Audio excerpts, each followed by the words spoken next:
ओम शांति। आज 5 फरवरी 2025 के साकार मधुर महावाक्य हैं। आज की मधुर मुरली में बाबा हम सबको मैनर्स सिखा रहे हैं। देवी देवता बनने से पहले मैनर्स बहुत अच्छे होने चाहिए। आपकी चाल चलन, बातचीत बहुत रॉयल होनी चाहिए। जब भी किसी से मिलते हैं बहुत नम्रता से बात करनी है। देवी देवताएं कैसे होते हैं, बाबा ने आज ये रियलाइज कराया कि भक्ति मार्ग में कोई नमस्ते करता है, कोई राम राम करता है, कोई चरण स्पर्श करता है। यहाँ पर आपको नम्रता का गुण धारण करना है, देही अभिमानी बनना है। ऐसे तो कोई मिलते हैं तो उनको नमस्ते कहते हैं, शीश झुका करके नमस्कार करते हैं। लेकिन यहाँ बाबा कहते एक फैमिली है, यहाँ पर देही अभिमानी बनने का अभ्यास करना है। यहाँ पर जब हम एक दूसरे से मिलते हैं, आत्मिक दृष्टि से देखते हुए एक दूसरे को ओम शांति बोलते हैं, स्वधर्म की स्मृति दिलाते हैं। योग बल की करामात बाबा ने सिखाई कि जिन बच्चों में योग बल होगा वो कभी भी इधर उधर की बातों में कभी भी झटका नहीं खाएंगे, कभी उन्हें दुख नहीं होगा। कोई भी शरीर छोड़ेंगे तो वो समझेंगे कि इस आत्मा का पार्ट इतना ही था। अम्मा मरे तो भी हलवा खाना, बीबी मरे तो भी हलवा खाना, अर्थात श्रेष्ठ स्थिति एक बहुत बड़ा हलवा है। आपकी स्थिति कभी बिगड़नी नहीं चाहिए, क्योंकि जानते हैं आत्मा अजर अमर अविनाशी है। अब घर जाना है, इसलिए देह सहित सबसे ममत्व मिटा देना है। जरा भी कहीं ममत्व होगा तो बुद्धि भटकती रहेगी। इन आंखों से जो कुछ दिखाई देता है ये विनाशी है। बुद्धि से डिटैच हो जाना है। सुनते हैं बाबा के मधुर बोल। बाबा ने कहा, मीठे बच्चे, इस शरीर रूपी कपड़े को यहाँ ही छोड़ना है, इसलिए इससे ममत्व मिटा दो। कोई भी मित्र संबंधी याद ना आए। इस शरीर रूपी कपड़े को यहाँ ही छोड़ना है, इसलिए इससे ममत्व मिटा दो। कोई भी मित्र संबंधी याद ना आए। क्वेश्चन है, जिन बच्चों में योग बल है उनकी निशानी क्या होगी? जिनमें योग बल है उनकी निशानी क्या होगी? उन्हें किसी भी बात में थोड़ा भी धक्का नहीं आएगा, कहाँ भी लगाव नहीं होगा। समझो आज किसी ने शरीर छोड़ा तो दुख नहीं हो सकता, क्योंकि जानते हैं इनका ड्रामा में इतना ही पार्ट था। आत्मा एक शरीर छोड़ दूसरा ले लेगी। ओम शांति। ये ज्ञान बड़ा गुप्त है, इसमें नमस्ते भी नहीं करनी पड़ती। दुनिया में नमस्ते अथवा राम राम आदि कहते हैं, यहाँ पे सब बातें हैं नहीं चल सकती, क्योंकि एक फैमिली है। फैमिली में एक तो को कोई बार बार नमस्ते गुड मॉर्निंग करे, इतना शोभता नहीं। घर में तो खाना पीना, ऑफिस में गए फिर आए, ये सब चलता रहता है। बार बार नमस्ते करने की कोई दरकार नहीं रहती। गुड मॉर्निंग का फैशन भी यूरोपियन से निकला, नहीं तो आगे कुछ चलता नहीं था। कोई सत्संग में आपस में मिलते थे तो नमस्ते करते हैं, पाँव पड़ते हैं। ये पाँव आदि पढ़ना नम्रता के लिए सिखाते हैं। यहाँ तुम बच्चों को देही अभिमानी बनना है। आत्मा आत्मा को क्या करेगी, फिर भी कहना तो होता है। जैसे बाबा कहेंगे, बाबा नमस्ते। अब बाबा कहते हैं, मैं साधारण तन के द्वारा तुम्हें पढ़ाता हूँ, ब्रह्मा द्वारा स्थापना कराता हूँ। कैसे? सो जब बाबा सम्मुख हो तब समझाएं, नहीं तो कोई कैसे समझे। ये बाबा सम्मुख बैठ के समझाते हैं तो बच्चे समझते हैं। दोनों को नमस्ते करनी पड़े, बाप दादा नमस्ते। ध्यान से समझेंगे। ब्रह्मा बाबा की भ्रिकुटी में शिव बाबा बैठे हैं, तो ये हो गए बाप दादा। जब हम मिलते हैं तो हमें कहना चाहिए बाप दादा नमस्ते। कहीं बाहर जाएंगे तो बाप दादा का परिचय देना है। बाहर वाले अगर ये सुनेंगे तो मूंझेंगे कि ये क्या कहते हैं बाप दादा। डबल नाम भी बहुत मनुष्यों के होते हैं, जैसे लक्ष्मी नारायण अथवा राधे कृष्ण। ये जैसे कि स्त्री पुरुष इकट्ठे हो गए, तब ये तो है बाप दादा। इन बातों को तुम बच्चे समझ सकते हो। जरूर बाप बड़ा ठहरा। वह नाम भले डबल है परंतु है तो एक ही ना, फिर दोनों नाम क्यों रखिए। अब तुम बच्चे जानते हो ये रॉन्ग नाम है। बाबा को और तो कोई पहचान ना सके। तुम कहेंगे नमस्ते बाप दादा, बाप फिर कहेंगे नमस्ते। जिस्मानी रूहानी बच्चे नमस्ते, परंतु इतना लंबा शोभता नहीं। अक्षर तो राइट है। तुम अब जिस्मानी बच्चे भी हो तो रूहानी भी हो। इस समय जिस्मानी भी हो रूहानी भी हो। शिव बाबा सब आत्माओं का बाप है। फिर प्रजापिता भी जरूरी है। प्रजापिता ब्रह्मा की संतान, सब भाई भाई हैं। ब्रह्मा की संतान भाई बहनें, शिव पिता की संतान आत्मा रूप में भाई भाई हैं। प्रवृत्ति मार्ग हो जाता तुम सब ब्रह्मा कुमार कुमारियां। ब्रह्मा कुमार कुमारियां होने से प्रजापिता भी सिद्ध हो जाता। इसमें अंधश्रद्धा की बात नहीं। बोलो, ब्रह्मा कुमार कुमारियों को बाप से वर्षा मिलता है, ब्रह्मा से नहीं मिलता। ब्रह्मा भी शिव बाबा का बच्चा है। सूक्ष्म वतनवासी ब्रह्मा विष्णु शंकर, ये है रचना। इसी का रचयिता है शिव। शिव के लिए तो कोई कह ना सके इनका क्रिएटर कौन।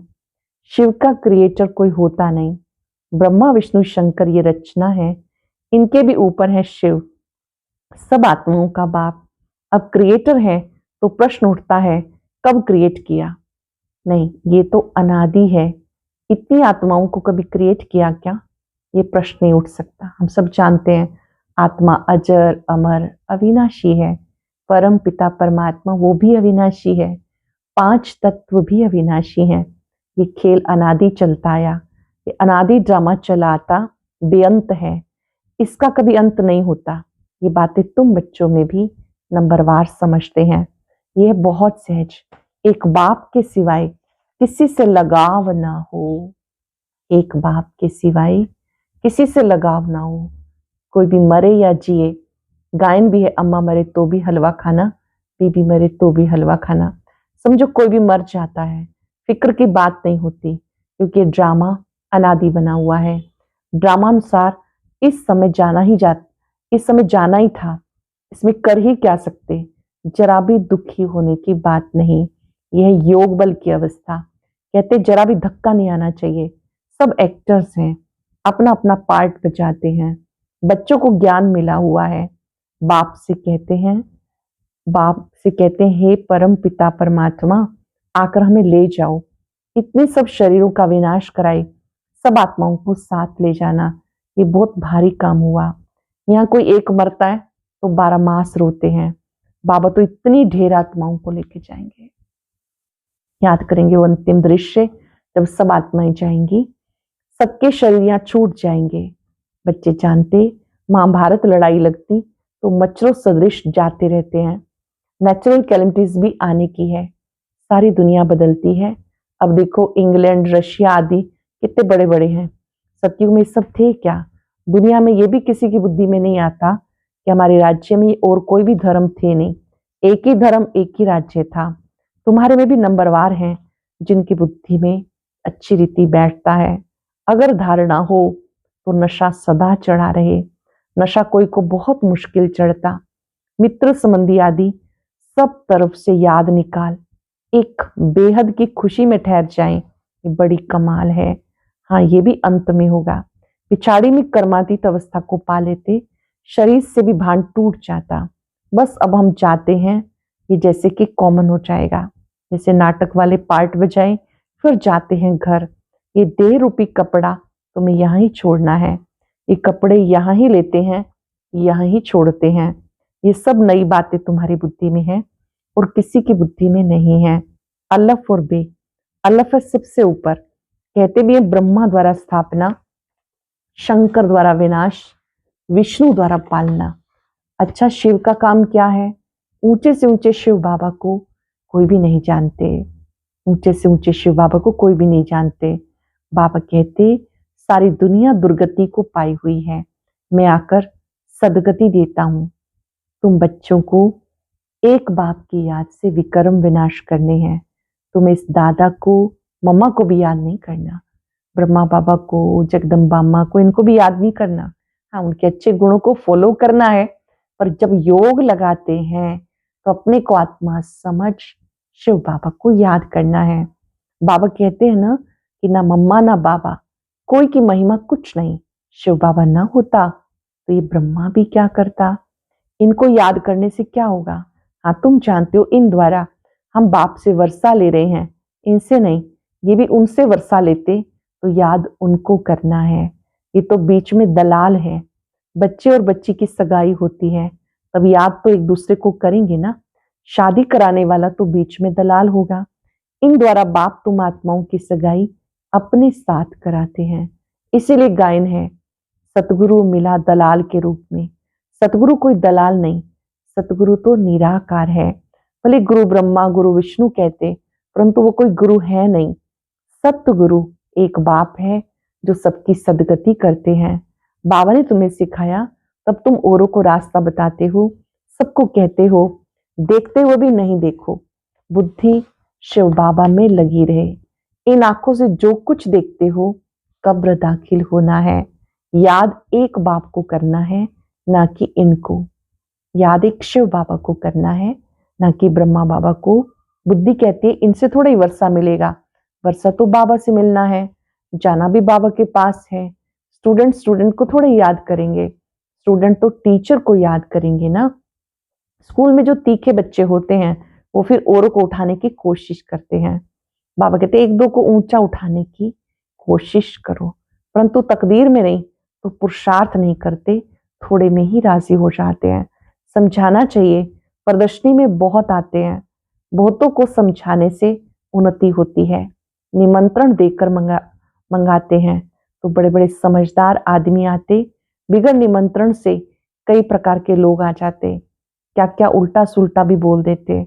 रॉयल मनुष्यों की चाल चलन बहुत रॉयल होती है। रॉयल आदमी रॉयल्टी से अंदर घुसेंगे, चलन में भी बहुत फर्क रहता। उनके चलने बोलने की कोई फजीलत नहीं। जो रॉयल होते हैं उनमें चलने बोलने की फजीलत होती है। मेले में तो सब प्रकार के आ जाते हैं, किसी को मना नहीं की जाती। इसलिए कहीं भी प्रदर्शनी में निमंत्रण कार्ड पे मंगाएंगे तो रॉयल अच्छे अच्छे लोग आएंगे, फिर औरों को जाके सुनाएंगे। कभी फीमेल्स का प्रोग्राम रखो तो सिर्फ फीमेल्स ही आकर देखें, क्योंकि कहाँ कहाँ फीमेल्स बहुत पर्दे नशीन होती हैं, तो सिर्फ फीमेल्स का ही प्रोग्राम हो, मेल कोई भी ना आए। बाबा ने समझाया, पहले पहले तुम्हें समझाना है कि शिव बाबा निराकार है। शिव बाबा और प्रजापिता ब्रह्मा दोनों बाबा हुए, दोनों एक रस हो ना सके तो दोनों बाबाओं से वर्षा मिले। वर्षा दादी का या बाप का मिलेगा, दादी की मिल्कियत पर हक लगता है। बोले कैसा भी कपूत बच्चा होगा, दादी का वर्षा तो मिल जाएगा। वो यहाँ का कायदा है। समझते भी कि इनको पैसा मिलने से 1 वर्ष के अंदर उड़ा देंगे, लेकिन गवर्नमेंट के लॉ ऐसे हैं जो देना ही पड़ता है, गवर्नमेंट कुछ नहीं कर सकती। बाबा तो अनुभवी है। एक राजा का बच्चा था, 1 करोड़ रुपया 12 मास में खत्म कर दिया। ऐसे भी होते हैं। शिव बाबा तो ऐसा नहीं कहेंगे कि हमने देखा है, ये कहते हैं, दादा कहते हैं, ब्रह्मा बाबा को अनुभव है अपने जीवन का, तो बाबा अपने ऐसे अनुभव भी सुनाते हैं कि बहुत ऐसे मिसाल देखे हैं कि माता पिता ने जो पैसा दिया या दादी का वर्षा मिला उड़ा के खत्म कर दिया। ये दुनिया बड़ी गंदी है, ये है पुरानी दुनिया, पुराना घर। पुराने घर को हमेशा तोड़ना होता। इन लक्ष्मी नारायण की राजाई में देखो कैसे फर्स्ट क्लास है। अब तुम बाप द्वारा समझ रहे हो, तुम भी नर से नारायण बनते हो। ये है नर से नारायण बनने की कथा, सत्यनारायण की कथा। ये तुम बच्चे समझते हो। तुम्हारे में पूरे फ्लावर्स अभी बने नहीं, बहुत रॉयल्टी चाहिए। बाबा कहते खुशबूदार फूल अभी बने नहीं, बनना चाहिए। तुम उन्नति को दिन प्रतिदिन पाते रहते हो, फ्लावर्स बनते जाते हैं। तुम बच्चे प्यार से कहते हो बाप दादा, ये भी तुम्हारी नई भाषा है जो मनुष्यों की समझ में नहीं आ सकती। समझो बाबा कहीं भी जाए, बच्चे कहेंगे बाप दादा नमस्ते, बाप रिस्पॉन्ड देंगे रूहानी जिस्मानी बच्चों को नमस्ते, ऐसे कहना पड़े। कोई सुनेंगे तो कहेंगे ये तो कोई नई बात है, बाप दादा इकट्ठे कैसे कहते हैं। बाप और दादा दोनों कभी होते हैं क्या? नाम भी दोनों के अलग हैं। शिव बाबा ब्रह्मा दादा, तुम इन दोनों के बच्चे हो। तुम जानते हो इनके अंदर शिव बाबा बैठा है, हम बाप दादा के बच्चे हैं। ये बुद्धि में याद रहे तो खुशी का पारा चढ़ा रहे, और ड्रामा पर भी पक्का रहना है। समझो कोई ने शरीर छोड़ा, जाकर दूसरा पार्ट बजाएंगे। हर एक आत्मा को अविनाशी पार्ट मिला है, इसमें कुछ भी ख्याल करने की दरकार नहीं। उनको दूसरा जाके पार्ट बजाना है, वापस तो बुला नहीं सकते, ड्रामा है ना, इसमें रोने की कोई बात नहीं। ऐसी अवस्था वाले ही निर्मोही राजा बनते हैं, ऐसी अच्छी अवस्था वाले निर्मोही राजा बनते हैं। सत्युग में सब निर्मोही होते हैं, यहाँ कोई मरता तो कितना रोते हैं। सत्युग में सब निर्मोही होते हैं, यहाँ कोई मरता है तो कितना रोते हैं। बाप को पा लिया फिर रोने की दरकार ही नहीं। बाबा कितना अच्छा रास्ता बताते हैं, कन्याओं के लिए तो बहुत अच्छा है। बाप फालतू पैसे खर्च करे और तुम जाकर के नरक में पड़ो, इससे तो बोलो हम इन पैसों से रूहानी यूनिवर्सिटी कम हॉस्पिटल खोलेंगे, बहुतों का कल्याण करेंगे, तो तुम्हारा भी पुण्य हमारा भी पुण्य हो जाएगा।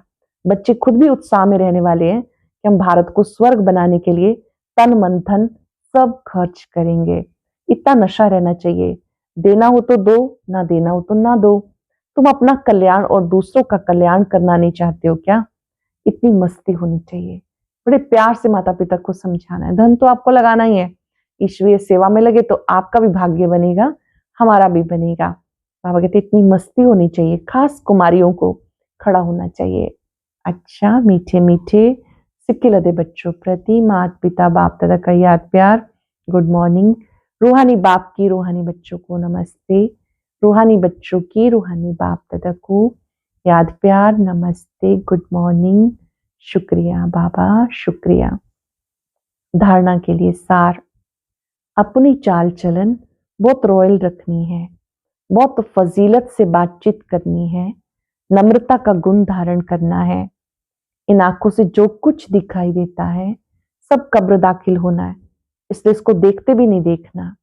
एक शिव बाबा को याद करना है, किसी देहधारी को नहीं। अपनी चाल चलन बहुत रॉयल रखनी है, बहुत फजीलत से बातचीत करनी है, नम्रता का गुण धारण करना है। इन आंखों से जो कुछ दिखाई देता है सब कब्र दाखिल होना है, इसलिए इसको देखते भी नहीं देखना। एक शिव बाबा को याद करना है, किसी देहधारी को नहीं। बहुत ही सुंदर वरदान। मास्टर ज्ञान सागर बन, गुड़ियों का खेल समाप्त करने वाले, स्मृति सो समर्थ स्वरूप भव। मास्टर ज्ञान सागर बन, गुड़ियों का खेल समाप्त करने वाले, स्मृति सो समर्थ स्वरूप भव। जैसे भक्ति मार्ग में मूर्ति बना के पूजा करते हैं फिर उन्हें डुबो देते हैं, आप उसे गुड़ियों की पूजा कहते हो। ऐसे आपके सामने भी जब कोई निर्जीव ऐसार बातें ईर्ष्या अनुमान आवेश आदि की आती हैं तो आप उनका विस्तार कर अनुभव करते या कराते हो कि यही सत्य है, ये भी जैसे उनमें प्राण भर देते हो। फिर उन्हें ज्ञान सागर बाप की याद में बीती सो बीती कर स्वनति की लहरों में डुबोते भी हो, लेकिन इसमें टाइम तो वेस्ट जाता है ना। इससे पहले से मास्टर ज्ञान सागर बन, स्मृति सो समर्थी भव के वरदान से इन गुड़ियों के खेल को समाप्त कर दो। अपनी श्रेष्ठ स्मृति से इन बातों को समाप्त कर दो, इनका चिंतन करके इन्हें बढ़ावा नहीं देना। सरलता का गुण अपनाते हुए बड़ी बात को छोटा कर दो, छोटी बात को समाप्त कर दो। लोग ने जो समय पे सहयोगी बनते हैं उन्हें एक का पदम गुणा फल मिल जाता है। जो समय पे सहयोगी बनते हैं उन्हें एक का पदम गुणा फल मिल जाता है। अव्यक्त इशारा, एकांत प्रिय बनो, एकता और एकाग्रता को अपनाओ। जो भी राजनेताएं धर्म नेताएं हैं उनको पवित्रता और एकता का अनुभव कराओ। इसी की कमी के कारण दोनों सत्ताएं कमजोर हैं। धर्म सत्ता को धर्म सत्ताहीन होने का विशेष तरीका है पवित्रता को सिद्ध करना, राज सत्ता वालों के आगे एकता को सिद्ध करना। आज हम सब याद रखेंगे, मैं समर्थ आत्मा हूं। समर्थ आत्मा व्यर्थ से मुक्त रहती है, छोटी छोटी बातों के खिलौनों से नहीं खेलती। बड़ी बात को छोटा कर देना, छोटी बात को समाप्त कर देना। समर्थात्मा शक्तियों के सागर में खोई रहती है।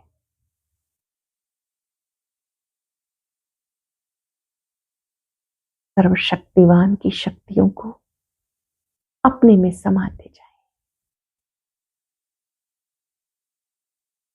इन शक्तियों के छत्र छाया में मैं सदा समर्थ हूं।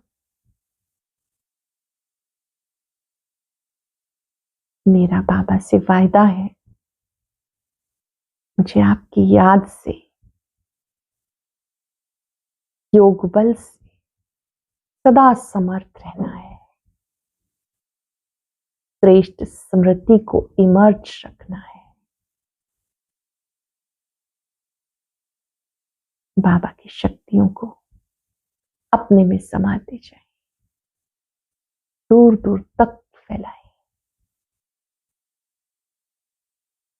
सर्वशक्तिवान की किरणों के नीचे मैं सदा समर्थ हूं, सदा समर्थ हूं। ओम शांति।